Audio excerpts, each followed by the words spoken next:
1 Corinthians chapter 1, verse 25 says, "The foolishness of God is wiser than human wisdom, and the weakness of God is stronger than human strength."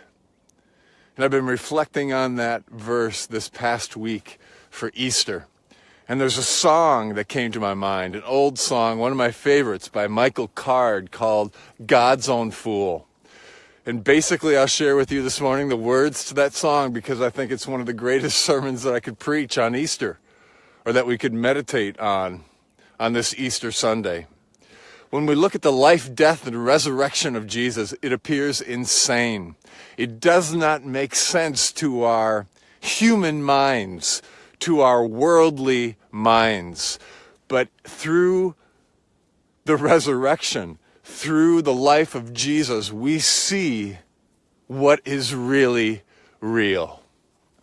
And the words to this song say something like this: "Seems I've imagined him all of my life as the wisest of all of mankind.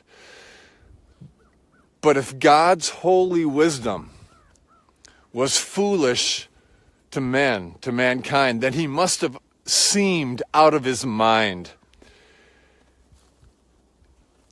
Out of his mind. Jesus appeared out of his mind because he didn't fit into the system of the world. Even his family said he was mad. Even his family thought he was crazy, and they wanted to get him help. And even the priests said a demon's to blame. They thought he was deluded. They thought he was demon-possessed. But God in the form of this angry, loving man could not have seemed perfectly sane.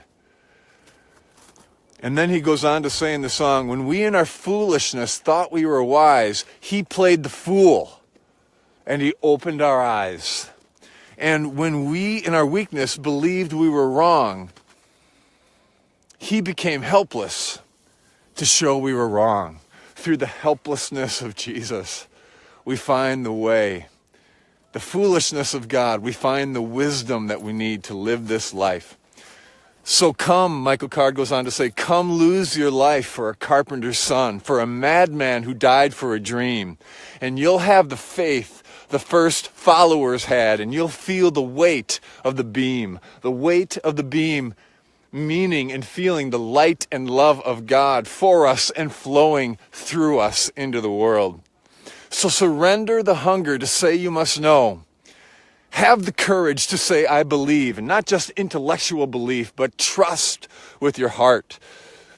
For the power of paradox opens our eyes and blinds those who say they can see." And then the chorus says it so beautifully, and with all the feeling I have and trust and love today, I say it.